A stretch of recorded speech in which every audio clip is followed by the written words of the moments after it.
Tantor Audio, a division of Recorded Books, presents Huckleberry Hearts by Jennifer Beckstrand. Narrated by C.S.E. Cooney. Chapter 1. Anna Helmuth glanced up from her knitting long enough to study the top of Dr. Reynolds's head. "Doctor, I can see your whole head from up here, and I'm happy to say that you haven't got any bald spots." "That's good news," the doctor replied. "My maternal grandfather was as bald as a cue ball." Anna sat on the exam table with one shoe off and one shoe on, knitting a baby blanket for the newest arrival in the Helmuth family, a baby daughter to her grandson Aidan and his wife Lily. Anna's husband Felty sat next to her with a gift box in his lap.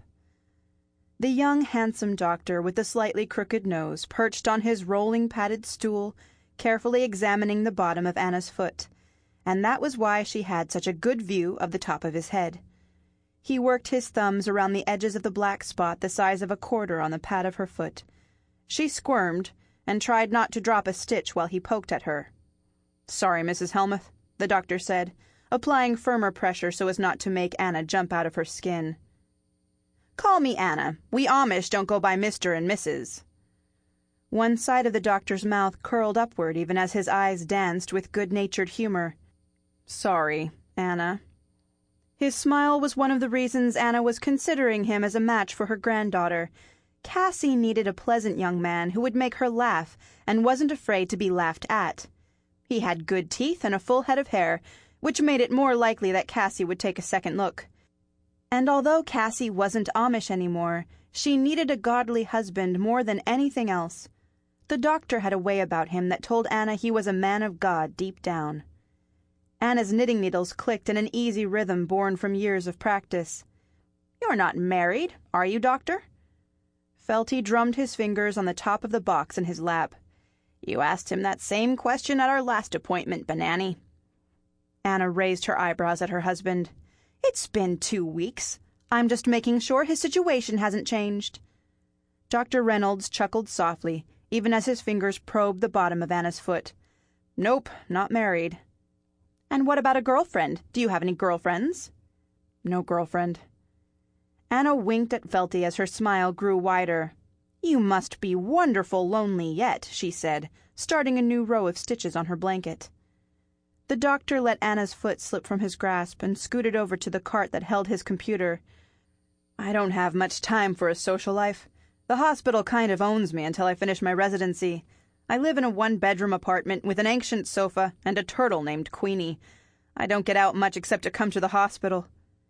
He looked up from his computer long enough to give them a genuine smile. "But I don't mind.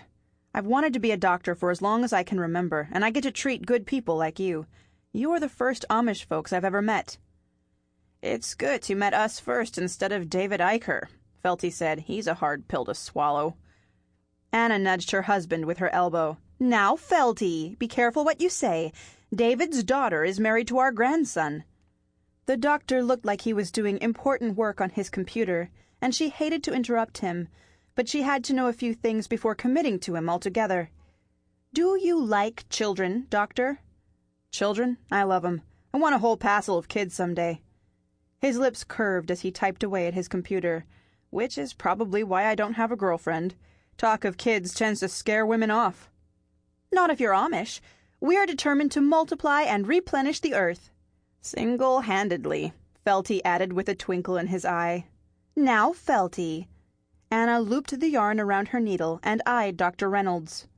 "Are you a hard worker, doctor?" Her mom always used to say that being a hard worker was the best quality a son-in-law could possess. The doctor stopped typing long enough to consider the question. "I hope so. You can't survive medical school without knowing how to work hard. My family owned a cherry orchard growing up. I used to work in the orchards with my dad. In the spring I pruned trees until I thought my neck would fall off. In the summer, my brothers and I memorized scriptures while we picked cherries."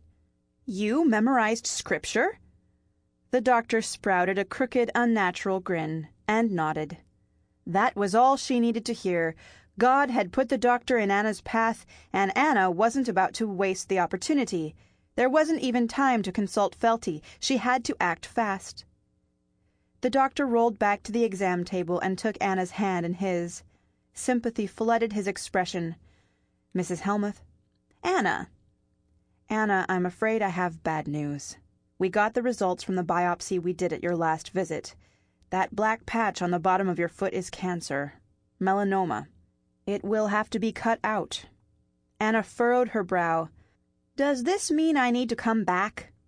Dr. Reynolds nodded gravely, several times. "We'll have to cut out the bad part of the skin, and if it's deep, you'll need a skin graft. Someone will have to come to your house several times a week to change the dressing and check the site for infection."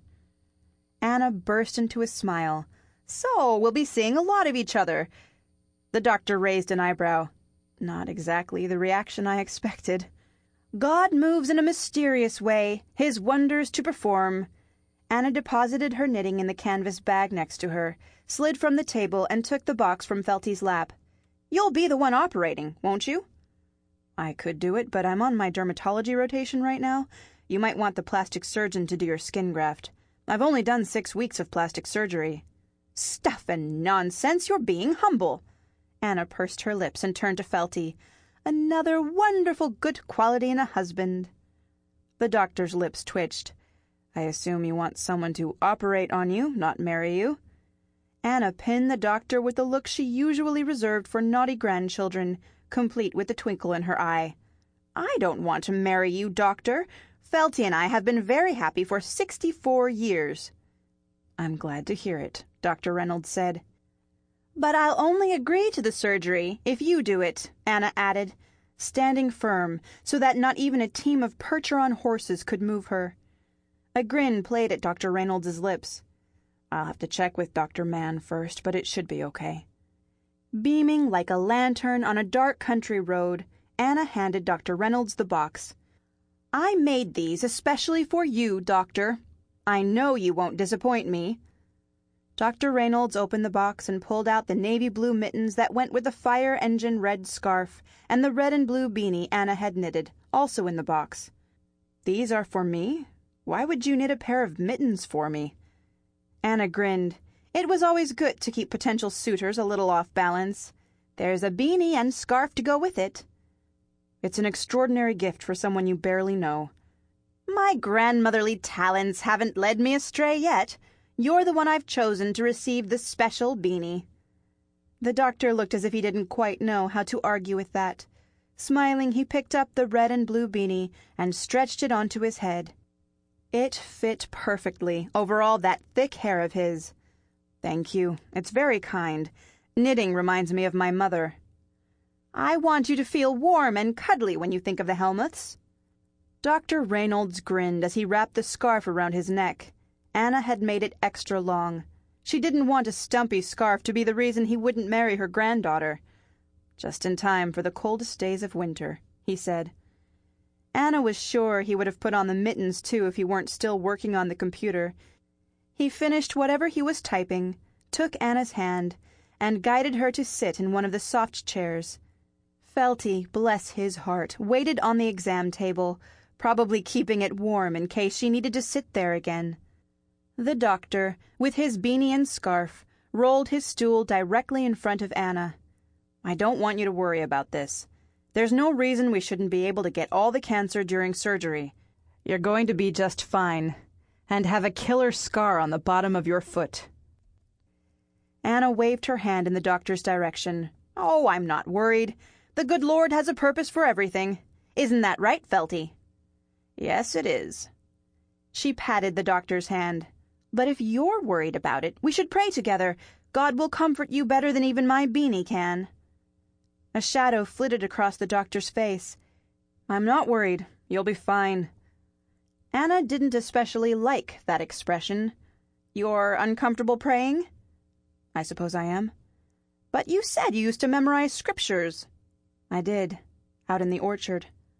The doctor lowered his eyes. "That was a long time ago." Anna scrunched her lips together. "Oh, dear." Dr. Reynolds swiped his hand down his face. "The truth is, Mrs. Helmuth—" "Anna!" "Anna, God and I aren't on speaking terms, but if you want someone to pray with you, I can call Marla. She's one of the nurses and she goes to Mass every Sunday." Cassie might not have been Amish anymore, but she still needed a godly husband, and someone who didn't talk to God would not be a godly husband. How could Anna have been so mistaken about this one? He seemed like such a nice boy. And ach, du Liebe, she'd already given him the carefully knitted beanie and scarf. And mittens. Mittens were no small thing. Oh, dear, Anna said again. Felty, I'm afraid I've cast my pearls before swine. No such thing, Annie.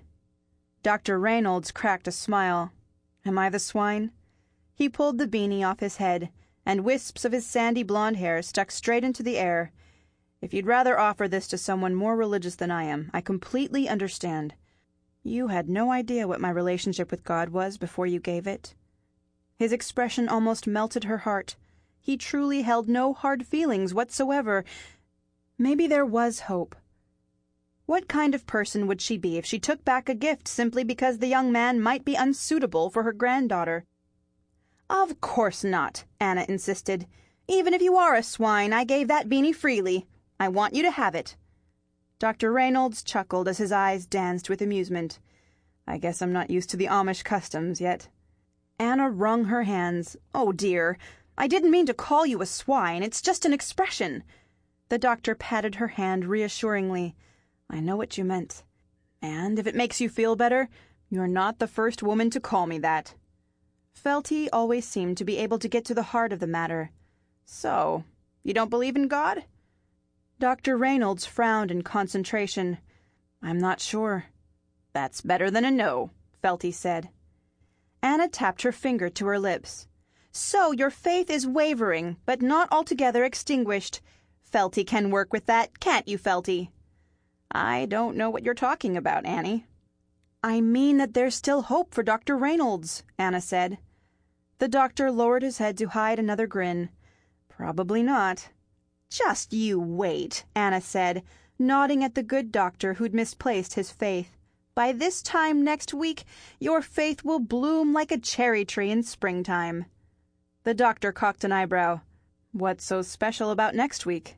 Cassie was what was so special, of course, but Anna couldn't very well ruin the surprise. The doctor would take to Cassie like a fruit fly took to a mushy apricot, and, Lord willing, he'd find his faith again. Maybe the beanie was in the right hands after all. Chapter 2.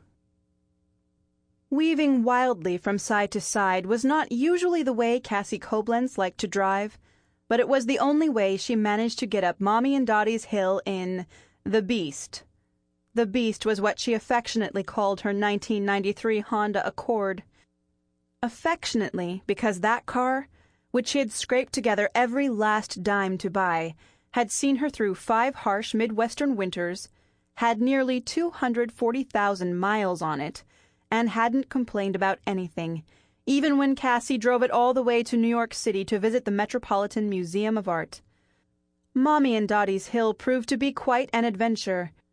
The roads were plowed, but once Cassie ventured off the pavement and onto the lane that climbed up Huckleberry Hill, the way became icy and nearly impossible to navigate. A horse-drawn sleigh would have done much better than a car. Cassie finally made it to the top of the hill and pulled the Beast in front of Mommy and Dottie's house. There it was, just like she remembered it as a child. The wide covered porch with no chairs to sit on, the kerosene lamp that hung on a peg just outside the front door, the large kitchen window that faced the front of the house so that Mommy could see everybody who came up the hill. Cassie couldn't remember a time when Mommy hadn't run out of the house to greet her when she came for a visit. Mommy wanted everyone to feel welcome and loved before they even set foot in her house. Cassie turned off the car, closed her eyes, and leaned back against the headrest. She needed a place where she could catch her breath for a minute, a place where she didn't feel pushed or pulled or bullied or stretched. Mom would be disappointed that she had chosen Mommy's house instead of her own home to stay, but her mom was one of the worst offenders in the pushy department. At Mom's house, Cassie lived with a constant headache right between her eyes. Mommy and Dottie never lectured her about the church or baptism or hell. They just let her be. She needed a place to be. The tapping on the window startled her a bit. She jerked her head up and came face to face with Mommy grinning at her from the other side of the window. Of course Mommy would come out to greet her. She had the big kitchen window after all. Mommy stepped back so Cassie could open the car door. She jumped out and threw her arms around her little Amish Mommy. Dottie stood taller than the average Amish Dottie, and most of the Helmuth children and grandchildren had inherited their height from him. But Mommy was a puny little thing, no taller than 5 feet on a good day. Cassie wouldn't trade her Mommy for all the paintings in the Louvre, but she was glad she'd gotten Dottie's height. She clocked in at 5'8" without heels. Mommy gripped Cassie tightly around the waist. "Cassie, Cassie, Cassie, this is the best day in the whole world. We are overjoyed that you would spend your summer vacation with us." Cassie giggled. It was January 6th, and the temperature couldn't have been more than 25 degrees. Somewhere along the way, Mommy had gotten her wires crossed. Summer vacation was a long ways away. "Well, winter break, anyway," Cassie said. Mommy's eyes twinkled like stars in the Big Dipper. "You know what I mean. This is your vacation, isn't it? You'll get to relax." "I'm supposed to be studying for the GRE, but I'll have plenty of leisure time. I don't really want to relax, though. I want to spend plenty of time with you and Dottie, and I want to bake bread and fill the coal box and milk the cow, all the things I've missed since I've been away." Mommy's whole face wrinkled when she smiled. "You want to do chores?" "I want to do Amish things. There's something so calming about working with my hands and disconnecting from all the electronics." Mommy winked. "Don't let your mom hear you talk like that. Her hopes will soar to the moon." "I won't," Cassie said in an exaggerated whisper. Mom was not all that pleasant when she got her hopes up. She wasn't all that pleasant to begin with. "I'll be here to drive you to the hospital and help you recover from surgery and everything. Leave it all to me." "I will," Mommy said. "I'll leave everything to you and the doctor." "Is he a good doctor? Do you feel comfortable with him?" A furrow appeared between Mommy's eyebrows. "There was some confusion about that at first, but Felty thinks we should give him a chance. I've already given him the gifts, and I don't think it would be right to back out now." "I'm sure everything will turn out just fine." Mommy bloomed into a grin. "If you're sure, then I have complete confidence. You always did have a sense about these things." "I got it from you." Mommy balanced on her tiptoes and planted a kiss on Cassie's cheek. "Come, Rue, let's get you out of the cold. Felty paid special attention to the fire this morning, so the house would be toasty warm when you got here." "Do you care if I walk around outside first? I kind of want to breathe in the whole place before I come in." "Would you like some company? I wore my galoshes." "Of course." Arm in arm, Cassie and her Mommy trudged toward the barn. Their breath hung in the air as their boots crunched through the snow. Mommy pointed to the house. "We got a new roof in September. Your cousin Mandy's husband Noah did it for us. I think he and Mandy fell in love on that roof. Or maybe they fell in love with the barn. He'd go in there and lift heavy things, and she'd go in there and watch him." Cassie opened the barn door, and the familiar, homey scent of hay and livestock and damp air filled her nose. She loved the pungent smell of a barn. It made her feel as if she were home. She was as close to home as she would ever get. Mommy pointed out the pulley system that Mandy's husband Noah had rigged up to lift hay into the loft. "He got tired of hefting it up there by hand." She talked about the horse and the chickens and the cow. "If you milk the cow," she said, "be careful. Iris likes to stick her tail in the milk pail. She's ruined more than one perfectly good bucket of milk that way." Cassie laughed. Cows could be ornery. She and Norman used to sing to them to coax them to cooperate during milking. Norman didn't have much success with the singing. His voice was too loud. But the heifers seemed to like it when Cassie sang lullabies. A pit grew in Cassie's stomach when she thought of her brother Norman. No one in her family had been happy about her leaving the community, but Norman and Mom had been the most vocal about it. Being 2 years older than she, he felt it his duty to keep her on the straight and narrow path. He took it personally when she decided to stray. They left the barn and walked under the beautifully pruned peach trees, then the empty trellises that would be laden with grapevines in the summer. Mommy laid her hand on a plastic barrel that sat against one wall of the barn. "Your cousin Aiden built us this composter. You put kitchen scraps in, and nice black soil comes out in a few weeks. He says we're helping to save the earth, which seems like a good project. It feels like a bigger job than just Felty and I can do, but we're doing our best. We wouldn't want the earth to die because we didn't do our part. And we wouldn't ever hurt Aiden's feelings." Aiden is passionate about the environment. "But I don't think everybody is doing their part," Anna said. "Aiden's own father-in-law refuses to get a composter, and if you mention recycling to him, he holds his breath and turns blue. He's not going to save the earth with that attitude." As they walked back to the house, Cassie's gaze turned down the little path that led to the other side of the hill where the huckleberries grew. Some of her fondest memories were of huckleberry-picking frolics. "Did you get a lot of huckleberries this year?" "Yeah, every year." "I'm sorry I missed it." "February is maple sugaring time. You can help with that if you'd like." "I'd love to. That's almost as fun as huckleberry season." Cassie walked to her car and pulled her purse and large blue suitcase from the back seat. "Thank you for letting me stay." "Nay, thank you. We are looking forward to a very entertaining winter." "I don't know how entertaining I'm going to be, but I'll do my best to be a good house guest." Mommy stopped in her progress up the porch steps. "Nay, you're not a guest. Guests are acquaintances that you put out the good towels for. You are our granddaughter, and closer to our hearts than any guest could ever be. But I'll still put out the good towels for you." She patted Cassie on the cheek. "You are family. Never forget that." Cassie's eyes stung with tears. It had been so long since she felt at home anywhere.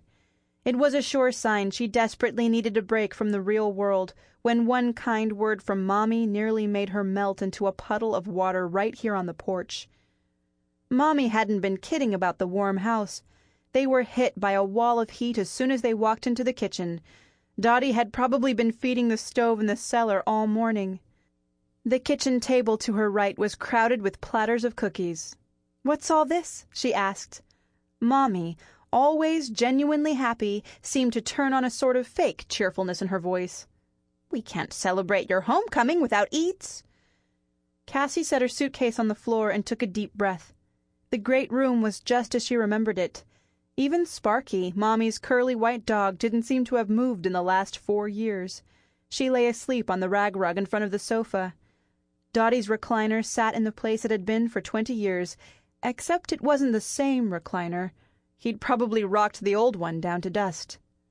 A new LP gas stove sat where the trusty cook stove used to be. More than once over the years, Cassie had heard Mommy swear by that cook stove. She had always put a stop to any talk of getting a new one because she felt more comfortable cooking on the old one. Not that anything was cooked well on the old cook stove. Mommy was famous for being the worst cook in Wisconsin. But Mommy liked it better, so Dottie hadn't been inclined to get her a new one. Cassie smiled to herself. Dared she hope that the new stove had improved Mommy's cooking? She might volunteer to do all the meals while she stayed here. She could only gag down so much bad food before she was sure to develop some sort of digestive condition. Mommy saw where Cassie's gaze fell. The new stove was Felty's idea. He used it to lure Noah Mishler into the house so he would fall in love with Mandy. I'm willing to make any sacrifice if it will help one of my grandchildren find love.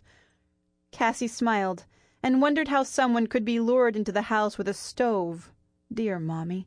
She was legendary for her cooking, her knitting, and her matchmaking. Thankfully, there was no risk of Cassie becoming Mommy's next victim. Mommy only matched her Amish grandchildren with good Amish mates, and Cassie wasn't Amish anymore. She was safe. Dottie came bounding into the great room with the energy of a 60-year-old. He never seemed to tire. Well, bless my soul, it's my long-lost granddaughter. He drew Cassie in for an embrace, and the unruly hairs of his beard tickled her chin. "Hi, Dottie." He nudged her to arm's length. "Let me have a look at you. You cut your hair. I like it." "Mom won't," Cassie said, taking a deep breath in anticipation of Mom's reaction to the chin-length hairstyle she'd been sporting for over a year. "Now, who says she won't like it? She'll love it." Cassie kissed Dottie on the cheek. "It's wonderful good to be here.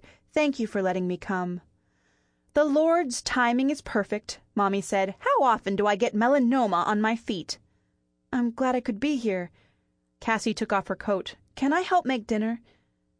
Mommy looked at Dottie, and Dottie eyed Mommy. "You didn't tell her?" Dottie said. Mommy shrugged. "I didn't want to spoil our lovely stroll." Dottie smoothed his beard, a sure sign he mulled over something serious.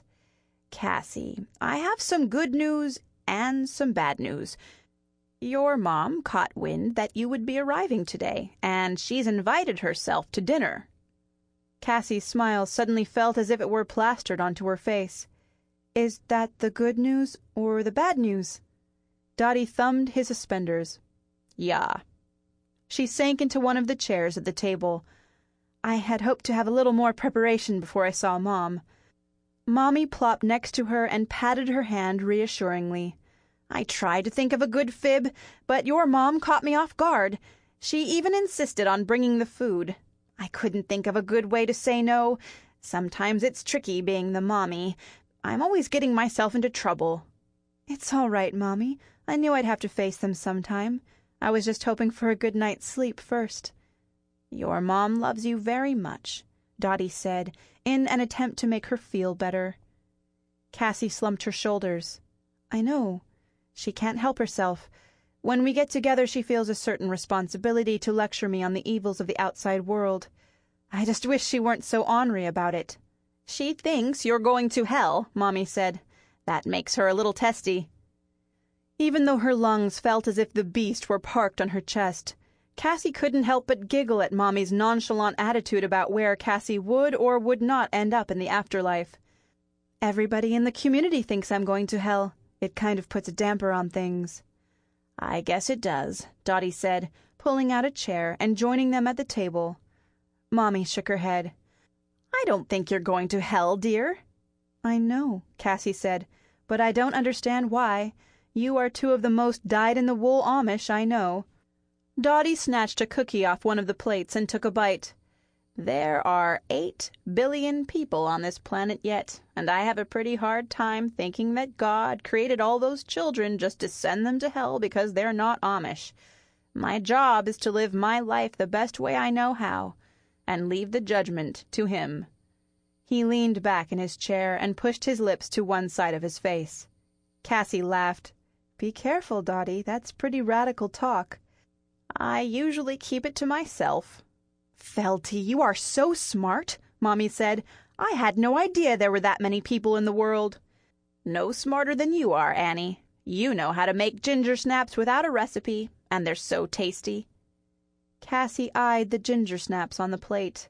They looked like maple brown golf balls. How bad could they be? Mommy would be pleased as punch if she ate one. It made Mommy so happy to see people enjoying her food, or rather pretending to enjoy it. No one but Dottie actually enjoyed Mommy's cooking. The second Cassie picked up a cookie, she knew it was a mistake. Not only was it the size of a golf ball, it was as hard as one, too. She'd break her teeth if she tried to bite into it. Dottie's teeth scraped against his cookie like fingernails against a chalkboard. "Have you got milk, Mommy? I like to soak my cookies in milk to make them soft." Would Mommy get suspicious if Cassie's cookie was still soaking at midnight? That thing would never, ever get soft. "Of course I've got milk," Mommy said, going to the fridge and pouring Cassie a generous glass. "Iris is a good milker." Cassie took a sip of creamy milk before dropping her cookie into her glass. The milk made her feel somewhat better. She could handle Mom okay. Better today than dreading a meeting later. "I'm glad Mom is coming. I've missed her. It will be nice to have a chat, just the 4 of us." Dottie leaned forward and took another bite of his cookie. "I have some good news and some bad news." Cassie's heart sank. "Norman is coming, and so is Luke." Cassie made an attempt to sound more enthusiastic than she felt. Well, Sample complete. Ready to continue?